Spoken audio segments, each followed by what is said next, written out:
One. Alright. What? We tried to start the episode and you're still playing video games? This is important. This is what it's all about. Oh, okay, yes it is. What's going on, YouTube? It's three guys being loud and ignorant. School bus. Octo. Luck Angel. You just start over there. It was done. Oh, you're done? Okay. It's done. And today we promised you that we would go back over some Ouya news, some on the Gamestick, and the finally ready Oculus Rift. So, finally ready. Yes, they've been talking about it for. I gotta say, I've heard news about it for the last year. Yeah, exactly. And now it's finally ready. All right, that's good news. And the most exciting thing about the Oculus Rift is they want it to be free. They're gonna try to let it be free. Yeah, I mean, But just like everything else, it's going straight down every other capitalist path. Well, I don't know for this one. Now, I know I don't actually expect it to be free, but I think a lower price point with as many people as that are skeptical for the Oculus Rift due to other failed consoles. No one's going to mention Virtual Boy. I think a lower price point could get them more attention right at launch. And I think also, what the Oculus Rift should have been was meant for consoles. In my opinion, I think that would have generated a lot of revenue for them, and I think it probably would have helped evolutionize gaming in a way. Well, I mean, instead of 3D gaming already exists. Yeah. So. Well, I'm not talking about 3D gaming. I'm talking about having the ability to play a game without having a TV. Okay. Basically. Well, But why get that over just a 3DS or any of the other handhelds? What makes it compete? Well, the fact see all that stuttering you're doing? I wanted to collect my thoughts before I said something that would actually make sense. I think that it can compete in a mobile sense, just like a PSP or what else is there? The Vita. The DS. The Vita. The DS, which is still just as strong as the 3DS. Well, yeah, true. So now we're gonna start seeing people walking down the street with Oculus Rifts on, feeling around like they're blind. Now we have to worry about. It would be a great YouTube sensation, as all. Oh yes, definitely. And now I have to worry about all the sexual harassment claims. Did he see my boobs there as he was caressing the air? Which is probably why it's taken them a year to actually finally get the thing finished. But you're gonna look at this and it's gonna hit the same way the Virtual Boy hits.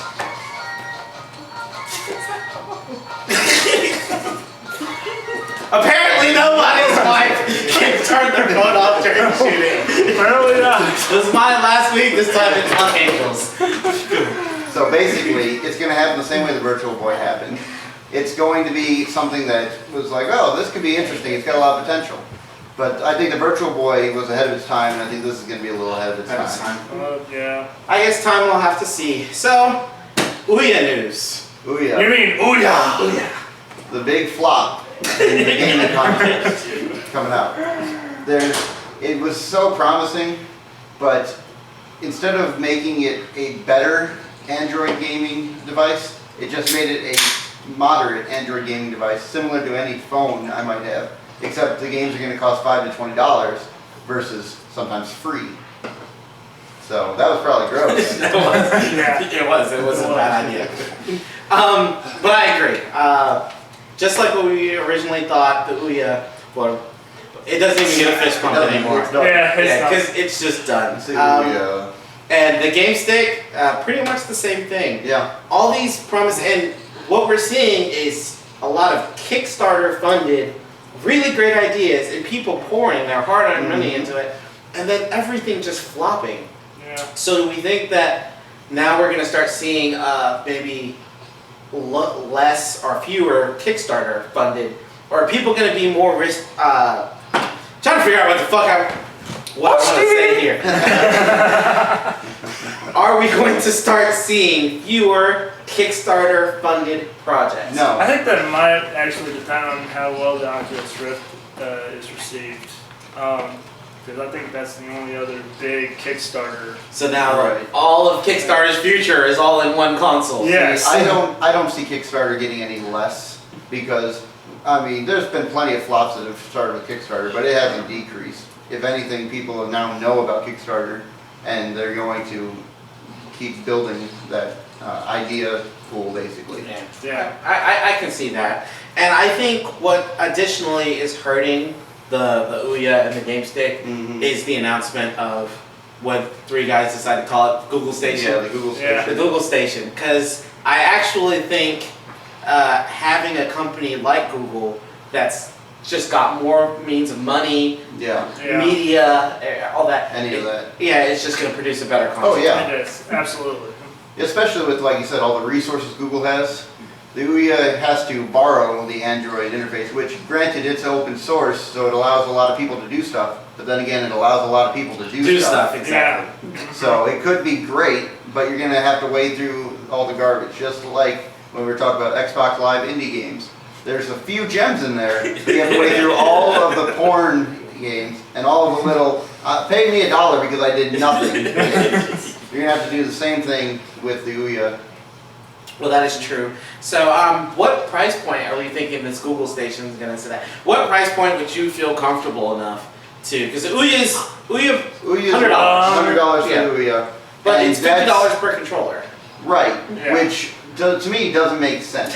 Because if I can play most of these games without a controller and just have a little touchpad interface, why do I need something $50 That is to true. play? Yeah. What buttons is it really doing and really giving me? And what I feel comfortable with, if the Google Station, when it comes out, I feel comfortable at a $50 price range. $50? Because even if the controllers that are for games? $50, no, that is for the system The itself. system itself. Because most of these games are dollar games. I mean, if you look at any of the Android marketplace, anything like that, you pay $1 for Candy Land or Candy Crush or Yeah. Angry Birds in Space or any of those. And I don't think customers are going to want to pay 100 games worth in order to play these games that they don't get for free. Yeah, I can see that. Now, some of the games are going to be for free, though. Some of them will, but is there ever a free game that's any good that's going to keep people coming back? Probably not. No. We'll see. Unless Angry Birds can last a lifetime. Well, But that apparently, heyday, unfortunately, it's still strong, but that heyday is gone. If that was a free game, it's because nobody's buying it anymore. Well, of course. well, I think I would feel comfortable with a $75 price range. I think $75 off of the basis, $50 for the system, and $25 for Yes. any extra kind of I accessories. can see that. Or things like that. So $75, I think $75 is a comfortable price for this experimental system. Sure. So you don't feel like you're losing a whole lot Right.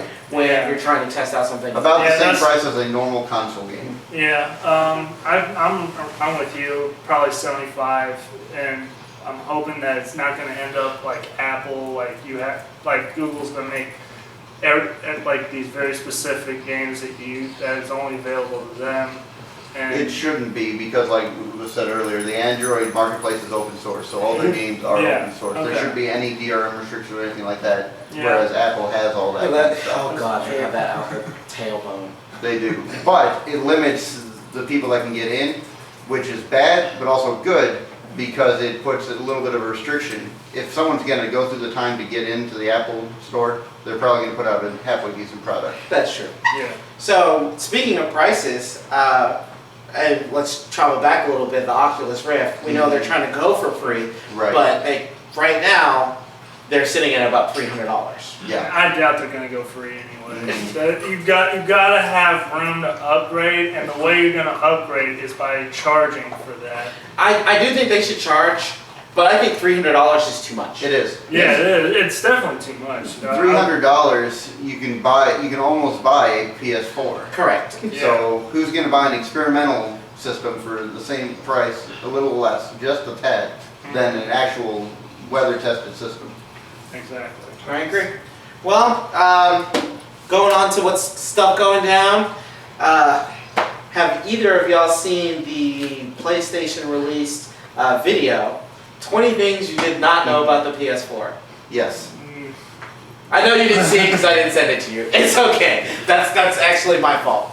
But I saw it. Blame it all you on said him.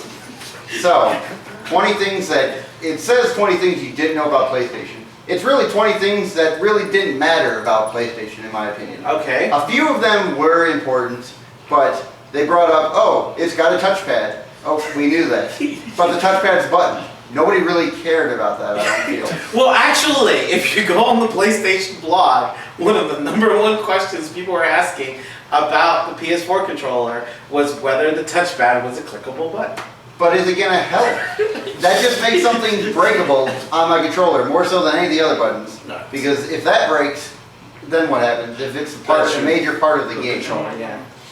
Because that was originally, wasn't that supposed to be just a sensor, like a little laptop mouse? Yeah, I mean, it's supposed to be both. Yeah. Okay. And somehow they're going to incorporate the fact that it's clickable Right. into it, but we haven't seen how yet. Probably in some RPG, maybe. Because usually RPGs they're the ones that innovate. They try to utilize everything on the controller. I can see that logic.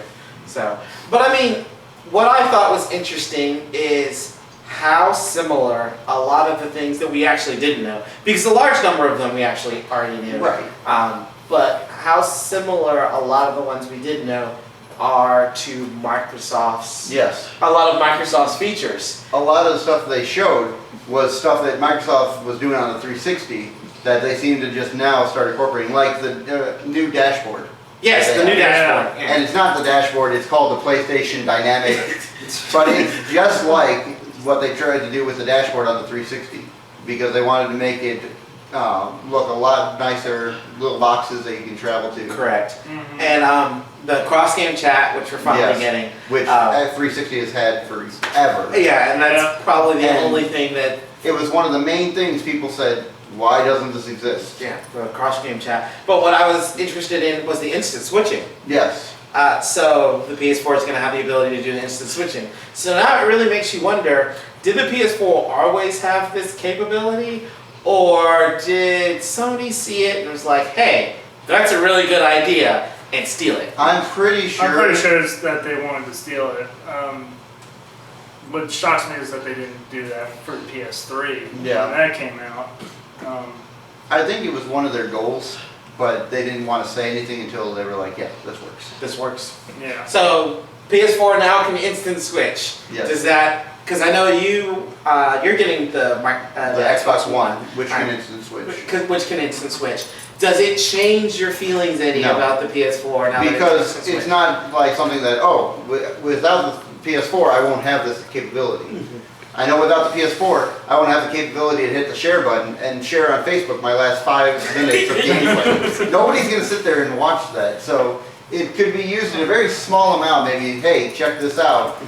But overall, how many videos are already uploaded to Facebook that everyone's like, this is just, I can't watch This is too everything much. with my friends. I mean, why do I want to watch them play? Unless something really awesome happens. Sure. But in my opinion, it's just taking up, it's supposed to be able to do it lagless. You're supposed to be able to hit that share button and it's constantly going, so you're not going to notice the difference in gameplay.